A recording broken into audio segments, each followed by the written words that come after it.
Hello and welcome to today's AOEC webinar on Demystifying Accreditation. I'm Sophie Welch, Head of Programmes at the AOEC, and I'm delighted to be joined by two of our three accrediting bodies.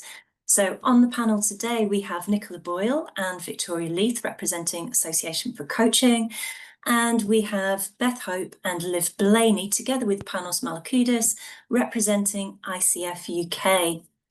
I'd also like to share sincere apologies from Cheryl Cooper, who is the new VP Accreditation for EMCC Global. Unfortunately, Cheryl's unable to join us today, and we do hope to provide another opportunity to hear from the MCC Global in the near future. So if you do pop a note in the chat, please, to introduce yourselves and say where you are in the world. And also, if you could please note that we are recording this webinar and we'll retain it as a resource for the AOEC community. We'll be hearing more from our panelists very shortly, but first I'd like to find out where you are in your coach development. Are you starting out? Do you already hold a coach accreditation? Or are you somewhere in between? So we've had over 150 participants register here today, and we'd like to know the breadth of experience we have in the room, and we'd also like you to know too, so we've prepared a quick poll for you.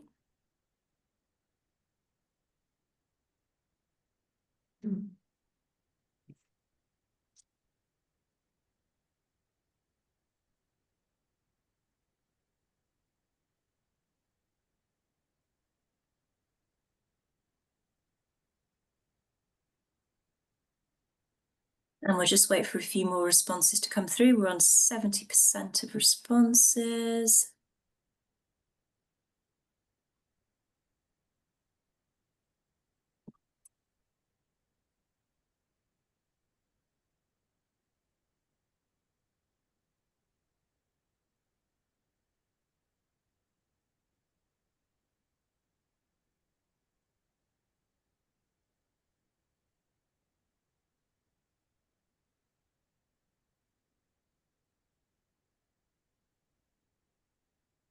And we're on 85%. I think we seem to have slowed to a halt there. So thank you very much, everyone. We can share those results with you now. And as we suspected, we have a wide range of experience here. So a very warm welcome to all of you, wherever you are. It looks as though we have the majority of you have been trained as a coach, but no credentials yet. And that is closely followed by accredited training and one or more credentials from a professional body. So I hope we're going to be able to offer something to all of you here today. The plan is we're going to cover firstly what accreditation is and why it matters in today's coaching profession, how each professional body supports coaches in navigating their own development paths, and also the different routes to accreditation and the value each organisation offers. So for clarity, when we're talking about accreditation today, we're mostly talking about coach accreditation or credentialing as opposed to programme accreditation. So all three of the professional bodies invited today accredit the AOEC's Practitioner Diploma in Executive Coaching, which I suspect many of you will have completed. The Practitioner Diploma holds AC Accredited Award in Coach Training, ICF Level 1, and EMCC Global Quality Award at practitioner level. We also offer the Professional Practitioner Diploma in Executive Coaching and the new Master Practitioner Diploma in Embodied Dialogue Coaching, both of which are ICF Level 2 programmes. So once you've graduated from an accredited programme and you've achieved your coach accreditation, then you're well placed to prepare for coach accreditation with your chosen professional body, or maybe more than one. So to help you get to know the AC and ICF, we've invited our panellists to introduce themselves and their accrediting bodies. We'll leave plenty of time for questions after our panellists have presented. So feel free to add your questions to the Q&A box as they arise, and then we'll move to a dedicated Q&A once we've heard from our guests. So I'd now like to hand over to our first panellists, Nicola and Victoria, representing the Association for Coaching. Thanks, Sophie.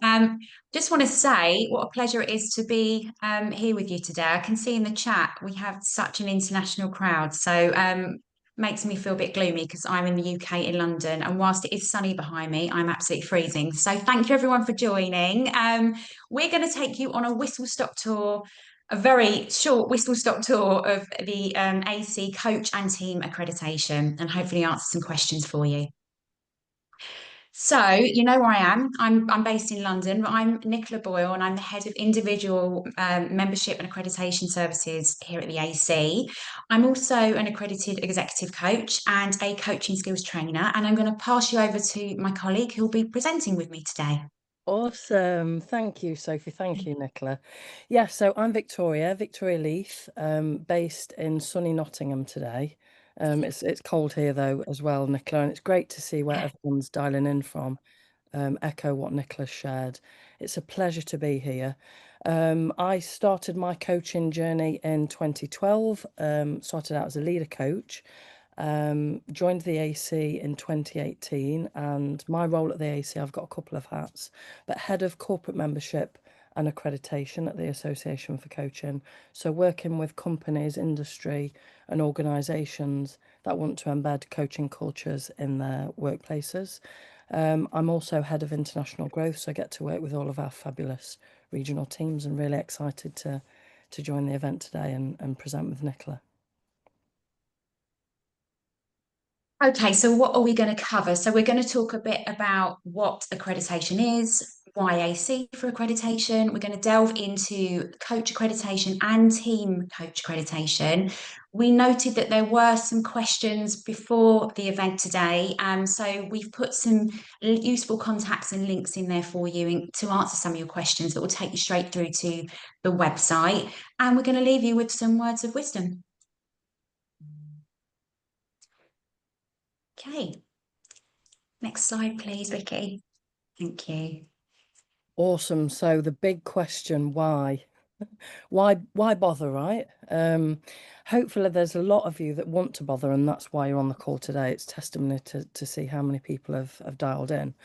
In terms of why the Association for Coaching Accreditation, well, firstly, I'm going to kick off with the AC is one of the leading independent, not-for-profit professional bodies dedicated to promoting that best practice and raising the awareness of standards in coaching worldwide. We are global.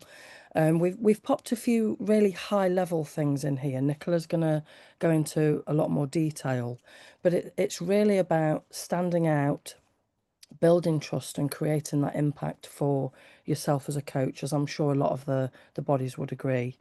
But definitely having that global standard of excellence.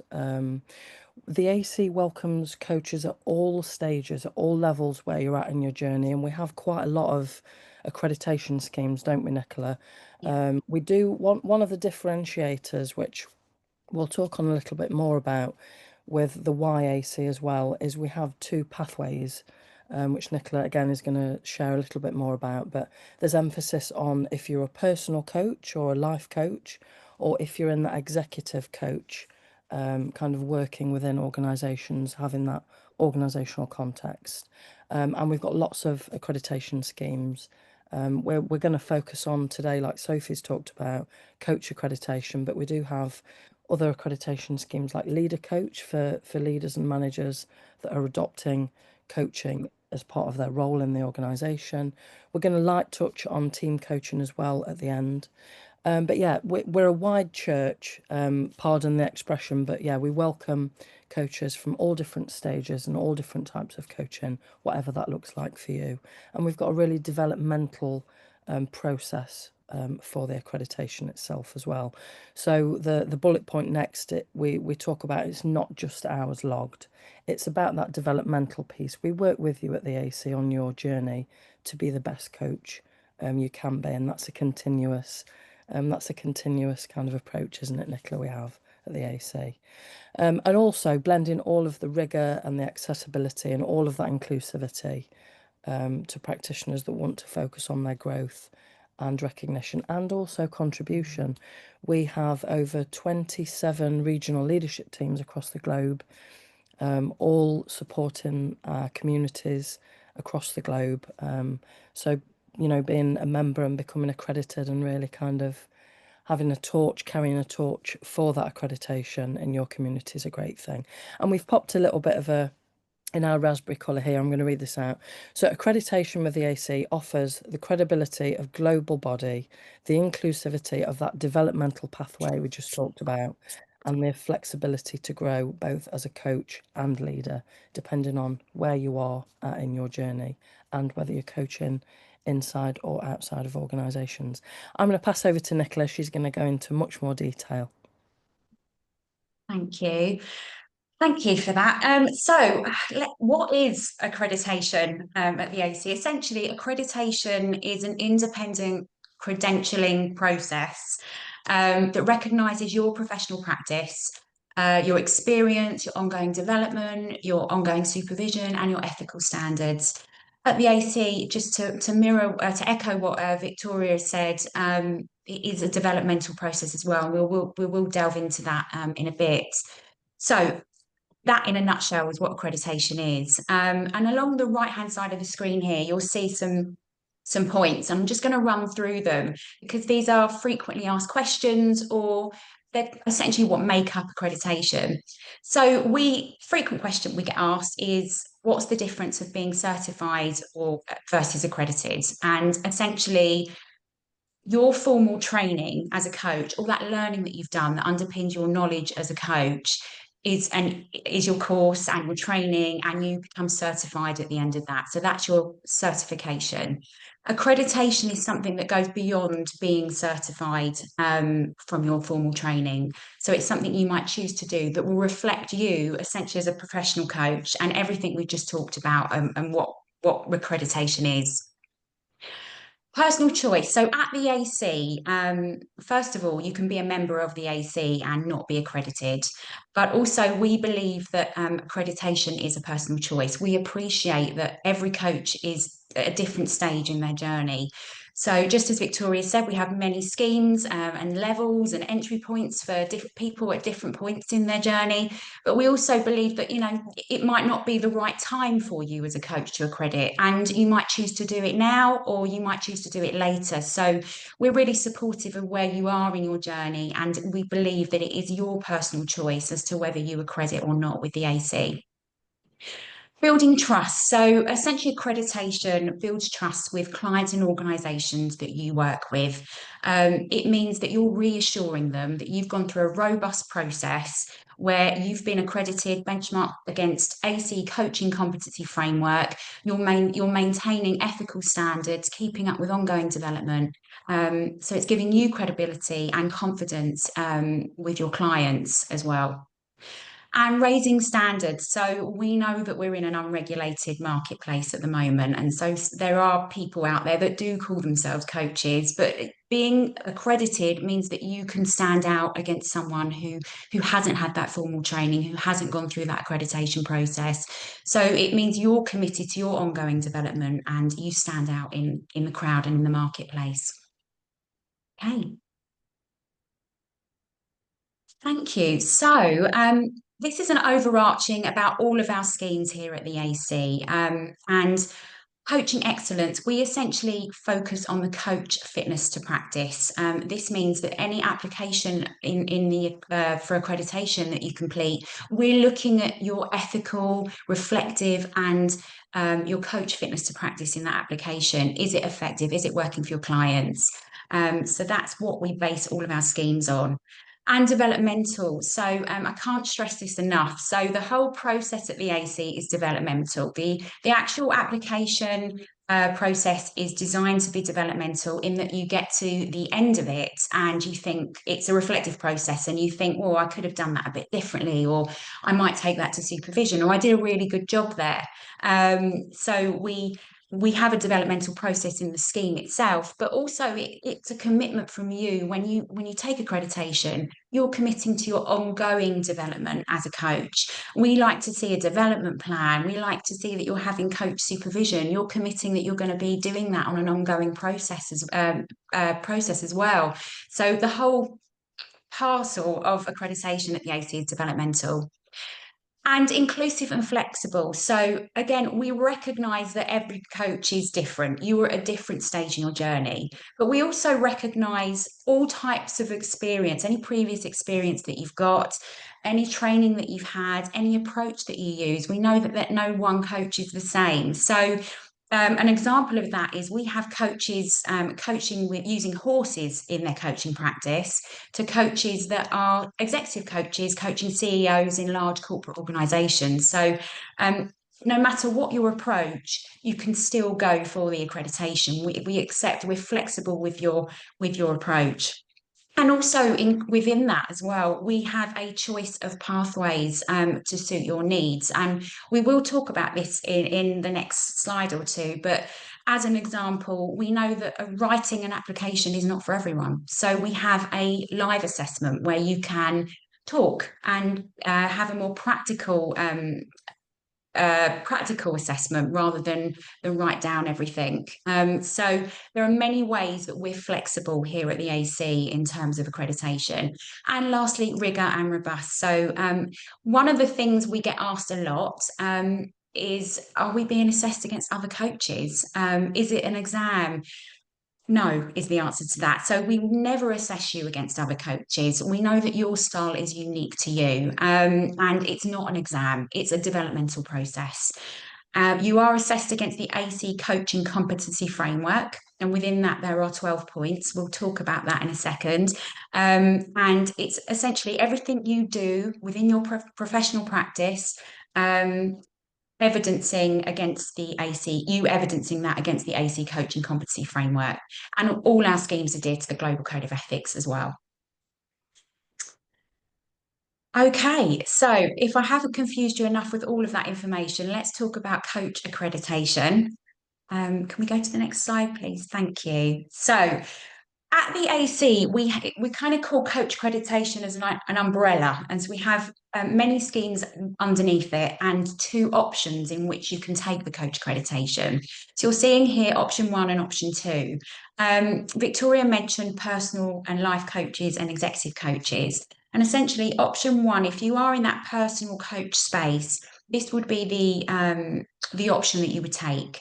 If you're an executive coach, you would look to take option 2. What we're looking, they're comparable. They both cover the competency coach, the coaching competency framework.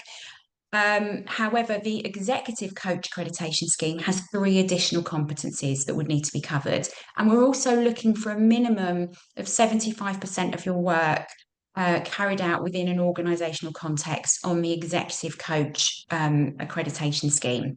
But both are the same. They both have 4 levels within them. You can come in at any level that you meet the criteria at. Each pathway progresses through the 4.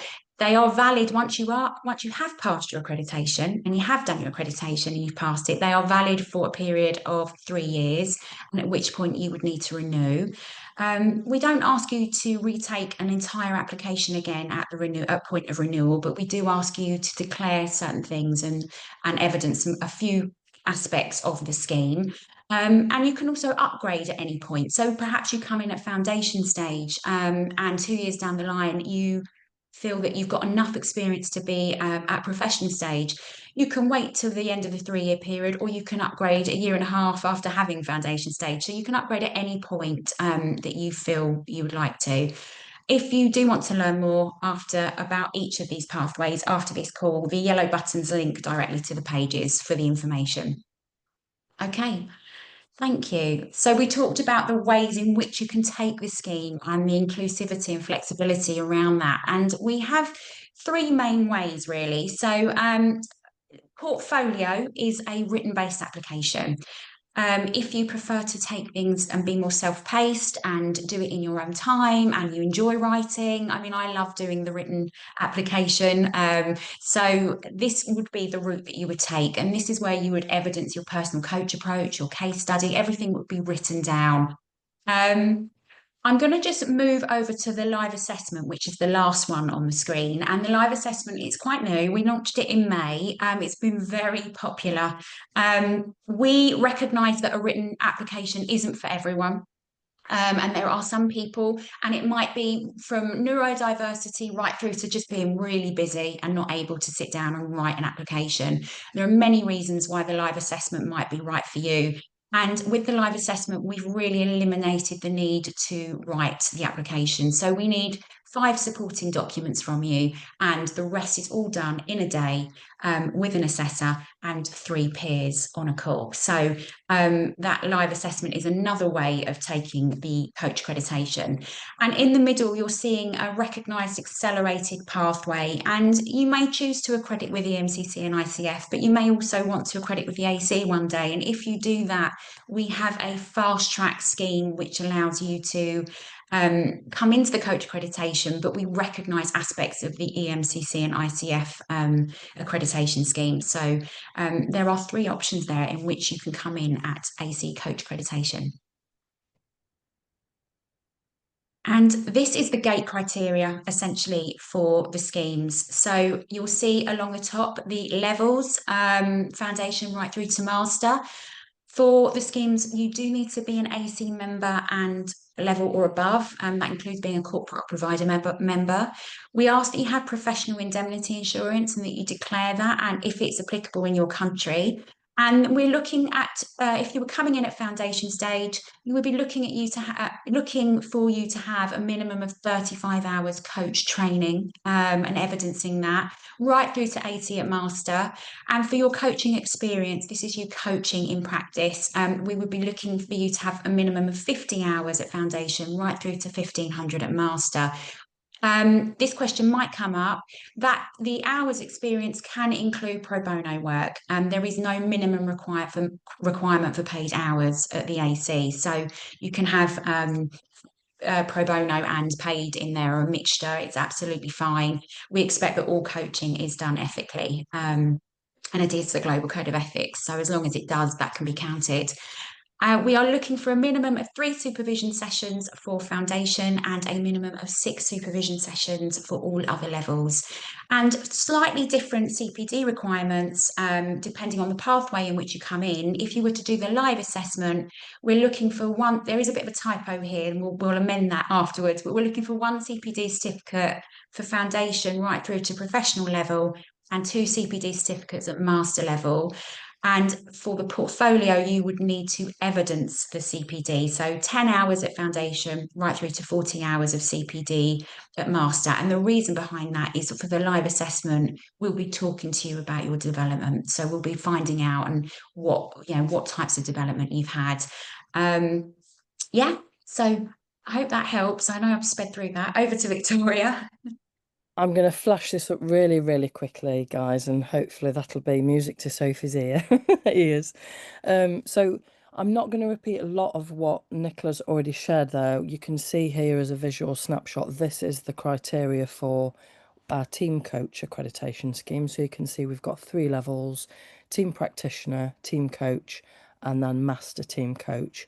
It's a very similar process. You can just see that some of the coach training hours and the sessions, little kind of pull out there is 1 session will equal 90 minutes. We see that as a 90-minute session because of the team dynamic. And also one other thing I'm going to pull out there for the fitness to practice piece. Again, Nicola shared a lot there about the flexibility and inclusion of how people like to learn, document, share, how they evidence all of that experience. So on the team coach, we also have an option of doing a 30-minute recorded presentation versus doing a written statement. But as Nicola equally shared, she loves writing it down. So it's all about preference for members and people that wish to get accredited with the AC. If you skip to the next slide, Sophie, I think we've got a little bit of a top tip here. I know we're going to do maybe top tips at the end and takeaways, but Nicola and I really wanted to put this in. It's not something that we're saying. This is from our members. This is the experience and testimonials that our members have shared, really.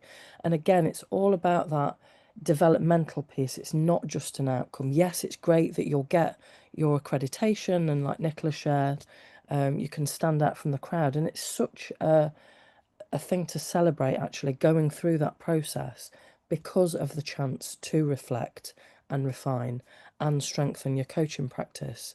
We all know as coaches on this call that things evolve. We evolve as coaches. People might go into special niches, and it's great to just take a moment to reflect and think about what your personal coach approach is. How has that changed since you started your coach training? How do you think that might evolve? And then doing that all important kind of personal development plan. So yeah, we just wanted to share that as a final thought from us at the AC, and then we've got some useful links here. Thanks so much, Sophie, and for everyone, and we'll pass back to you. Thank you, Victoria and Nicola, for introducing the AC and your different accreditation pathways. Now let's hear from our panellists, Beth and Liv, representing the International Coaching Federation. Thank you, Sophie, and thank you, Victoria and Nicola. That was really interesting. I'm intrigued by horses, but we will no doubt catch up about that later. So thank you. So I am Beth. I'm the co-director for credentialing, standards and ethics and coaching education providers on the ICF, and I am joined by my lovely colleague Liv. Liv, please introduce yourself and take it away. Hi, I'm Liv. I'm a PCC ICF coach, and I am the Associate Board Director for Coaching Education Providers. Just to give a bit more context, because I think it's important when it comes to accreditation, I previously worked in corporate life and then I transitioned to becoming a coach. And so get the impression that I'm where a lot of you were, or I was where a lot of you are now in terms of thinking about accreditation and how you could make it as a professional coach or professionalize your coaching going forwards. If you want to flip onto the next slide. So what we're going to be covering from an ICF perspective today is, by the end of today, you're going to be aware of the value of ICF credentials and credentialing more generally. We're going to be building on what you've already heard. You'll understand the difference between the associate level coaching and the professional level coaching credentials. That's ACC and PCC in our language. We're not going to be delving a lot into the MCC level, which is the master level coaching. And we'll also give you some ideas and hopefully some inspiration about what your next steps will be and what those steps might be going forwards to help you to work towards credentialing. So to help you to cover those different things, we're going to cover the why the ICF, why credentialing generally, what would that look like? How would you take those steps and what those steps would be? And then there'll obviously be some Q&A at the end from all of the different panelists to help you answer some of the fantastic questions that have been coming up in the chat and through the Q&A function. So two things under the why that we'll cover. Firstly, we'll build on what was already said about what makes it so important to become credentialed. And then we'll also think about actually what is it about an ICF credential that makes it particularly special for you and particularly important from a coaching perspective. So flipping on to the next slide. Why should you get credentialed? Well, if you take a bit of a step back, the coaching industry has come a long way. Back in the day, there were lots of people who relied on training, but also their own corporate experience, industry experience to operate as a coach. But over time, coaching is growing significantly.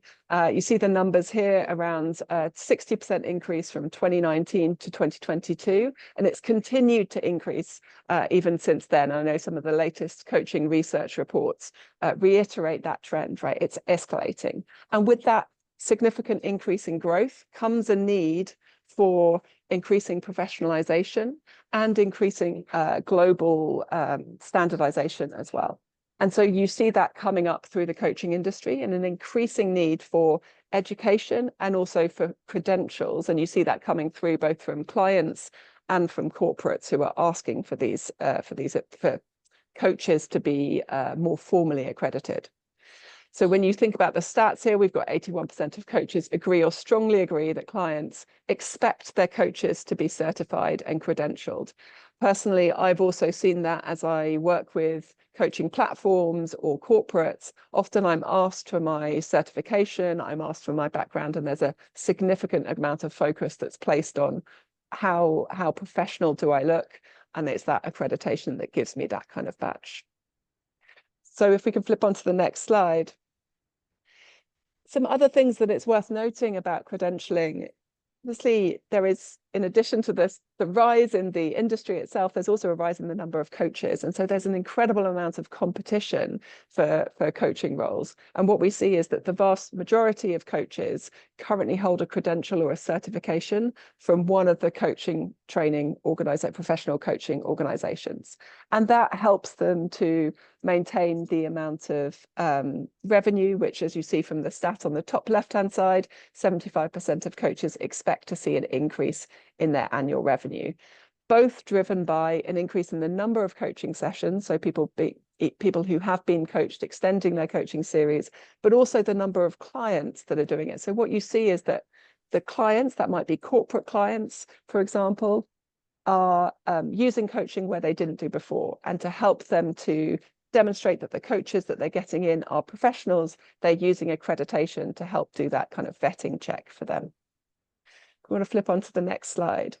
So then you've heard all of the great things from both of us, from both the AC and myself, about actually why should you get credentialed? But really the question is, why should you get credentialed with the ICF? Well, the ICF is the world's largest coaching professional body. We have 150,000 members and just over 50,000 accredited coaches across 156 different countries. And that gives us scale and credibility. And certainly it gives you personally credibility by being able to demonstrate that you're part of that global network, global professional training body, and that your skills and your training have been accredited by an independent group. 25% of coach practitioners who hold a credential report experience 25%, coach practitioners who hold a credential have 25% on average higher revenues compared to non-credentialed peers. So there's a financial benefit there as well. But in addition to that, being credentialed with the ICF gives you opportunities to grow your coaching business through networking, but also through your own professional development. So I know there was one of the pre-submitted questions, which was about actually what should you think about when it comes to credentialing? And certainly from my perspective, there are kind of three big things. The first is having a business model that works, right? Being able to sell yourself as a coach to potential clients and corporates. Certainly from an ICF perspective, given our scale, given the brand of the ICF, and given it's kind of treated as the gold standard from a coaching perspective, it certainly has that in terms of being able to sell yourself to clients. The second thing I would say is that actually people are often looking for a network. Coaching actually in itself can be a reasonably lonely profession. You're one-to-one with a client a lot of the time, and so it can be really helpful to have that network around you. And again, the scale of the ICF really helps people to find the right people who are going to help support them on their journey and help them build their businesses. And then the third thing that I looked for, certainly when I was looking at credentials, was around personal development and how you think about developing yourself and your practice going forwards to make sure that you're future-proofed. And so if we flip on to the next slide, certainly I feel like from a ICF perspective, membership of the ICF helps to build on your coaching journey, helping you to, by providing you with business development resources. So for example, there is a business development group that helps to share information and resources about what it would take to build a coaching business and to do that in a sustainable way. There's also local and global interest groups, so local groups based on geography to get coaches together, but also global groups that might look at specific interests. So for example, whether you're someone who's interested in team coaching or leadership coaching or career coaching or coaching ethics, there's all sorts of different opportunities to learn and grow and develop if you become an ICF member. So I'm going to hand over to Beth, who's going to talk about actually what do you then do if you want to become an ICF accredited coach. Thanks, Liv. Right, let's jump into it. So we have 3 levels at the ICF: ACC, PCC, and then MCC. And as Liv said, we're not going to focus at all on MCC today, just because in order to get MCC, you will already need to be a PCC level. So we're just going to focus on those 2. For ACC, you need 60 hours of coach education, for example, your level 1 AOEC course. You then need to get 100 hours or more client experience. 75 of those do need to be paid. Paid doesn't always mean money. I can go into that more at Q&A if that's interesting. You then do 1 performance review, mental coaching, which is 10 hours, and you do need to pass an exam. We have a lovely ICF exam. For ACC, that's a multiple choice scenario. For PCC, we're jumping up. You've got 125 hours at least of education. So your level 2 courses generally fulfill that, or we can patchwork a few level 1s with a few other bits and bobs. 500 hours of client experience, 450 of those need to be paid. 2 performance reviews, mentor coaching again, and an exam. For PCC, the exam is slightly different. It is kind of situational, choose the best, choose the worst, a little scenario, which is good old-fashioned fun. Let's continue. So how does it all work? Looking at the timeline, so from the date your education started, you can start accumulating your education hours and your client experience hours. So I know people were asking, do these things expire?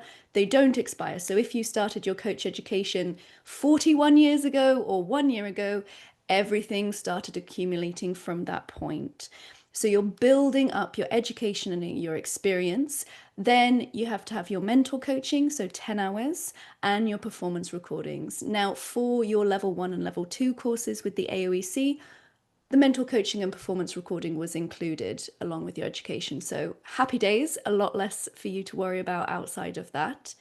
You then, once you've hit all of those figures, you submit your application, and then there's a lovely waiting time period. Now that waiting period varies between sort of 4 weeks and 14 weeks, depending on which pathway you've gone down. If you're a level 1 or level 2 going for your ACC or your PCC, the waiting time is generally shorter because the AOEC have done the hard work of evaluating your performance evaluations. So you're generally looking at about 4 to 6 weeks. But do double check the ICF website, as this can sometimes change.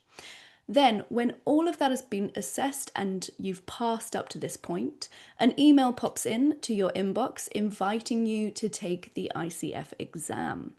You then book that in, toddle off to the exam centre, do your exam, whether that's the ACC multiple choice or the PCC level situational scenarios. And as soon as you finish that exam, you will know whether you have passed or not. So you are walking out of that test centre knowing I've just got my ACC or I've just got my PCC. So there is no more waiting around nervously after that. And you get your credential.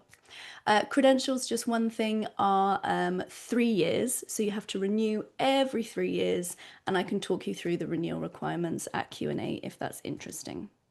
Now, how this all maps to your AOEC course is the practitioner diploma. So your level 1 courses are perfectly made for your ACC level. They've given you the education hour fulfillment, the performance review, and your 10 hours of mentor coaching.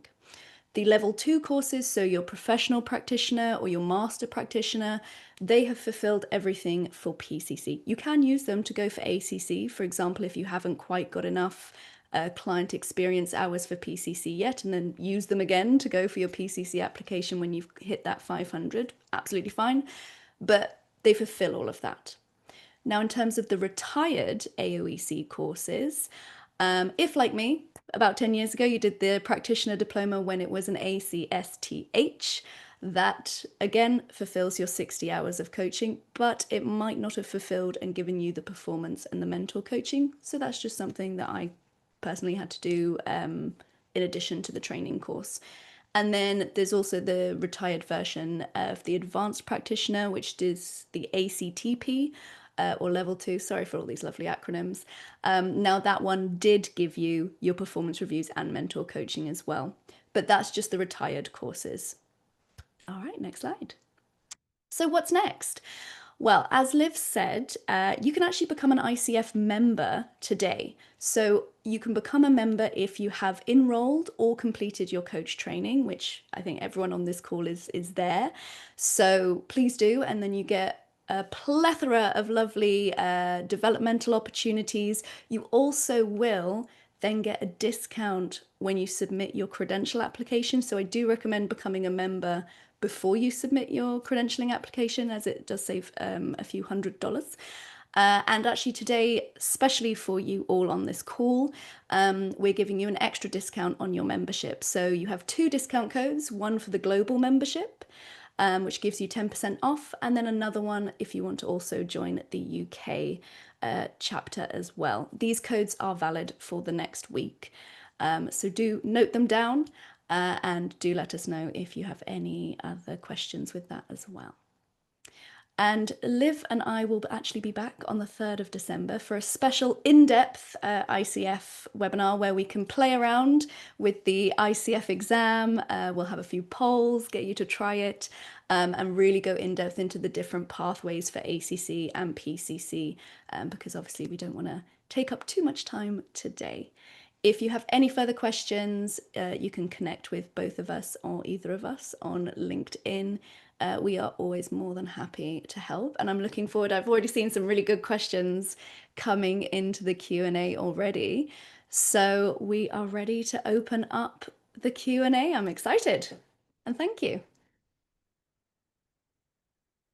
Thank you, Liv. Thank you, Beth, for introducing the why, what, how of ICF credentialing. It seems that you've all stirred the thinking of our audience. So yes, let's open up the panel to pre-submitted questions and live questions coming through from our audience. We've got some coming through in the Q&A, some in the chat as well. So if you do, please make sure that you pop them all in the Q&A to make sure our panelists can see them. We're going to start with one of our pre-submitted questions, which may be appropriate for some of you right now, is what advice would you give to coaches who feel overwhelmed or confused by the accreditation process? And perhaps if we start with the AC on this one. Yeah, it's a really good question, and it can feel like that. First of all, you can, if you were to start the written application, for example, the portfolio route, you can self-pace yourself. So you don't have to do all of that in one go. You can attempt to do a little bit one weekend and maybe in a couple of weeks come back to it and do some more. So it's a real self-paced process for you. The other thing is we have lots of resources at the AC. You can reach out to us and we give you personalised accreditation support. You can have a one-to-one call with a member of the team and we can go through everything with you. We also have many resources in terms of webinars where we talk about each part of the accreditation, whether that be portfolio or the live assessment, and we run through exactly what you need to do for each part. And my biggest tip would be pace yourself, do it when you're ready, turn it into small chunks. Don't try and do it all in one go because you will be there forever. So yes, just take it bit by bit. Thanks, Nicola. Over to the ICF. Great. So I would say, yeah, kind of echoing Nicola, start small. We will be the first ones to put our hands up and say the ICF website is a bit confusing. So we have tried to make it unconfusing and beautifully simple. So I hope the resources today are helpful for doing that, because it is quite a simple process when you've broken it down, and the fact that the AOEC is so supportive in terms of evaluations and mentor coaching and everything makes it a nice, simple process to then become accredited. Somewhere where I definitely think would start, I'm just dropping into the chat a little link, is the ICF Credential Path Survey. So if you're not completely sure where to start, do that. Fills in which of the courses you've done with the AOEC, and it will tell you, okay, your ACC level 1 path, and it can start an application. You can start an application, there's no time limit on when you submit that, and then you can just go through steadily, upload your certificates, upload bit by bit, and then submit the application when you're ready and you've fulfilled everything. But it is just nice and simple working through that checkbox, and otherwise use me, Panos and Liv. We are here to help. Sorry, Sophie, just one more thing to add. If you are currently studying, I think you all get, if you're studying with the AOEC Introductory Associate membership, which is complimentary for 1 year, if you're studying with the AOEC. And what we do have is specialised groups just for introductory associate members. So we have resources for new and developing coaches, and especially on our AC Connect platform, we have a peer mentor buddy and a coach buddy group where you connect with peers all at the same level as you. And if it's something that you want to work through together, the actual accreditation process, you can talk to other peers going through it. So it might be, I just wanted to add that as well. We have other forms of support where you can talk to peers. Great, thank you, Nicola. So having a look through the Q&A, we have a good one here from Jessica. I'd be interested to hear how the credentialing bodies perceive the differences between them and how they suggest choosing which organisation to get credentialed with. So over to you. What a lovely spicy question. I like it.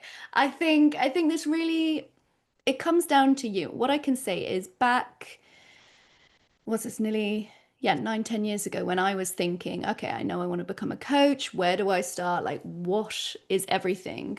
I looked at all three, and for me, I knew I wanted the option to coach internationally. You know, I thought, okay, there's a good coaching's obviously a bit more established in the US. So the fact that the ICF is a global brand, is, you know, present everywhere, and a lot of companies and big corporates, which were the clients that I know I wanted to work with, knew it and knew what it was. That's what I wanted to go for. Also, I found the AOEC through a recommendation from another coach, and that was obviously accredited with the ICF, and kind of had that nice clear pathway of, okay, I do this training, I then just need to get my hours and some mental coaching, and I can go with the ICF, which is going to be recognized by the clients, and sometimes a prerequisite, what a lovely word, prerequisite to work with them. You know, some of them only asked for that at the time. So that's why I chose the ICF.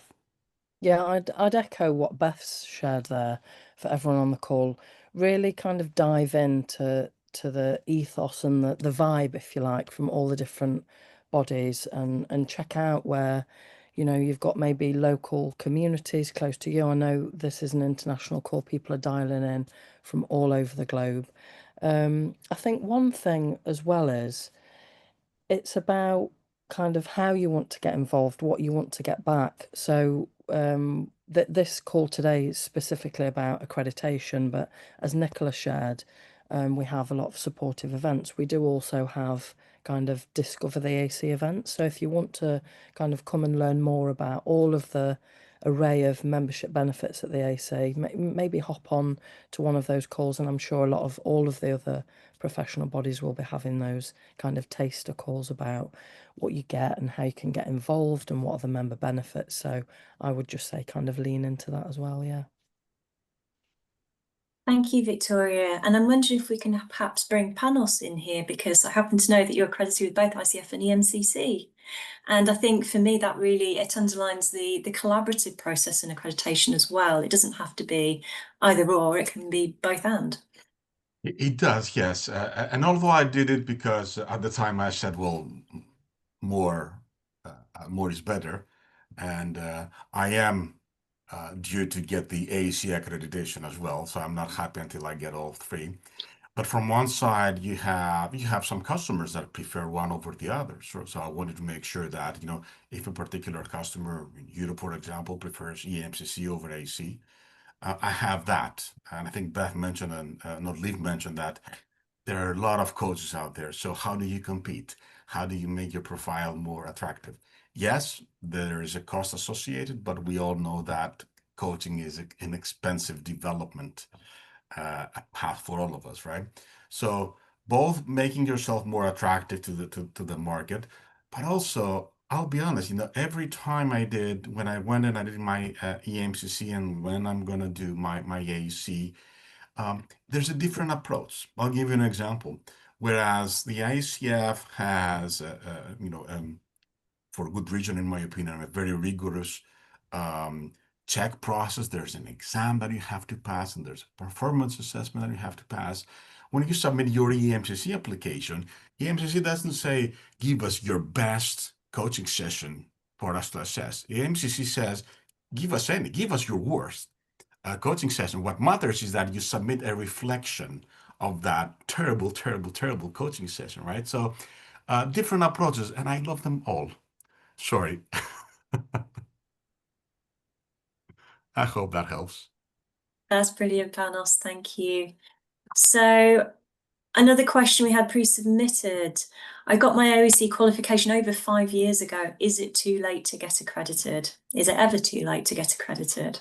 No. So with the ICF, as I said, so we start counting your coach education hours and your client hours from the first day you started coach education. So if that coach education was back in 1970 or 2017, all good. Everything has accumulated from there. And it will keep accumulating. So if you get your ACC now, for example, your AOC level 1 course that you used for your ACC, you can also use again for your PCC and then top up because you need another 75 hours to get the 125 hours of education. So everything is lovely and accumulative. Yeah, agree with that. Any previous training that you've had, doesn't matter how far back it goes, and multiple training courses as well. You might want to do a top up later on. It all counts. So yeah, in agreement. Thanks, Nicola. Okay, so another one from our live Q&A. I'm choosing which route to go down to achieve my professional accreditation. Do any of the bodies provide support wider than the accreditation, i.e. help in setting up as a coach with my own business?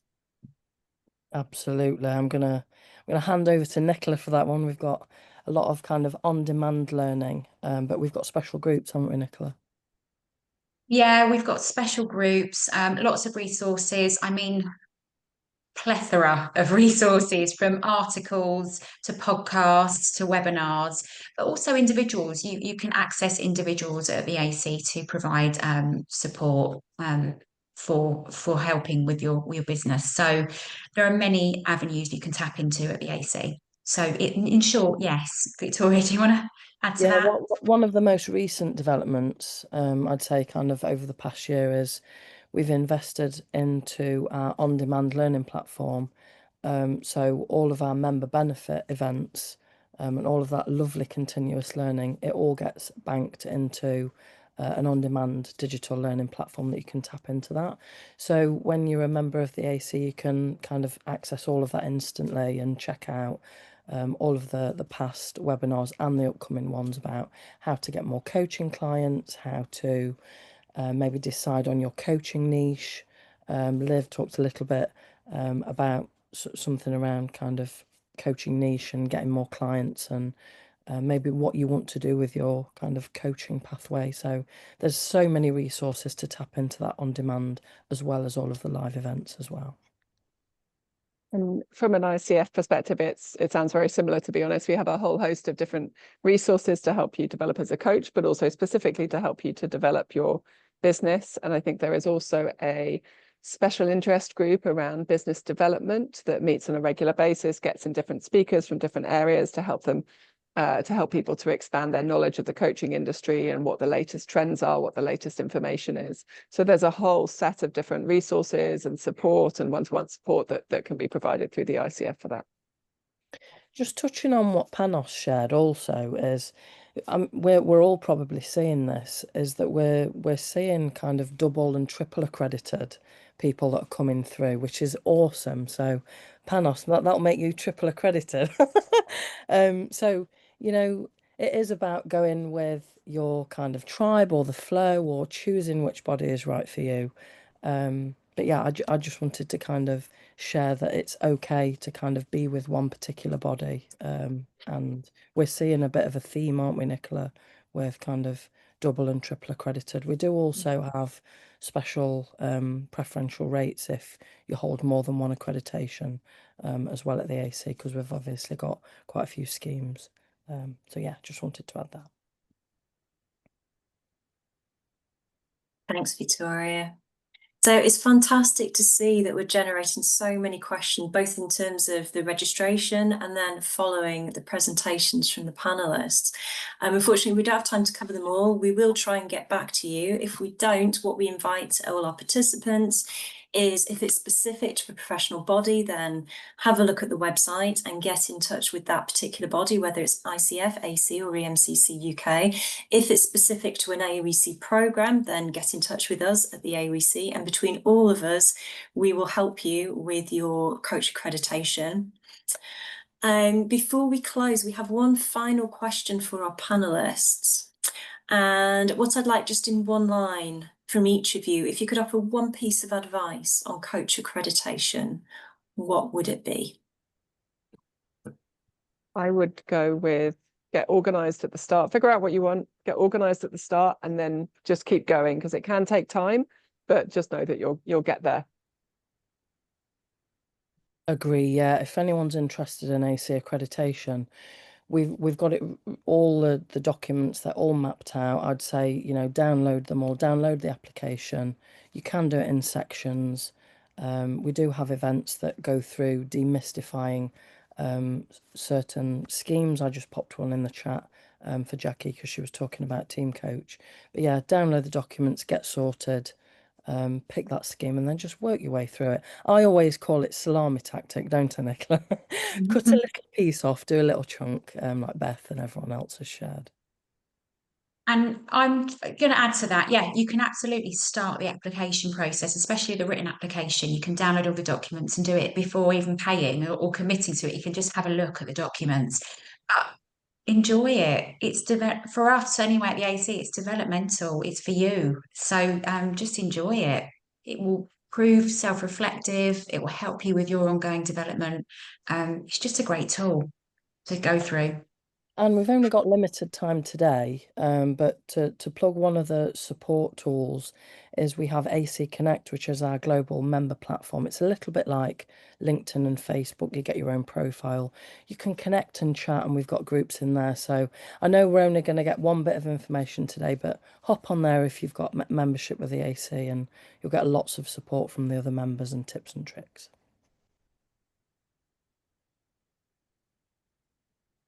Panos?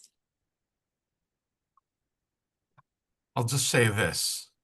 We need more coaches, and the world needs more coaches to heal, especially this day and age. So don't give up. Like everybody said, it takes time. It's hard, but I call the group of coaches, I call it a tribe. And it's always amazing to be alongside other coaches. So it was amazing being here with you. Please don't give up. It's worth it. And to iterate, that is, yeah, I hope that this has helped demystify and make things seem a little less overwhelming. And we're always here to help. So do connect on LinkedIn, here for your questions, and just make coaching more regulated, and for us to all be wonderful ethical coaches that we are. So thank you so much, everyone, for coming today. Thank you. Excellent. So as we close, I'd like to extend a huge thank you to our panelists and to our audience. And I'd like to invite all of you as a next step to go to the websites of ICF, AC, EMCC Global. Join more events like this. Look out for further coach accreditation events that are held by the professional bodies. And as an AOEC, we will also be offering further events with specific professional bodies. And reach out directly, as I said before, either to the AOEC, ICF, AC, or EMCC Global. We'll make the recording available on our website on aoec.com, and we look forward very much to seeing you at the next AOEC event. Thank you.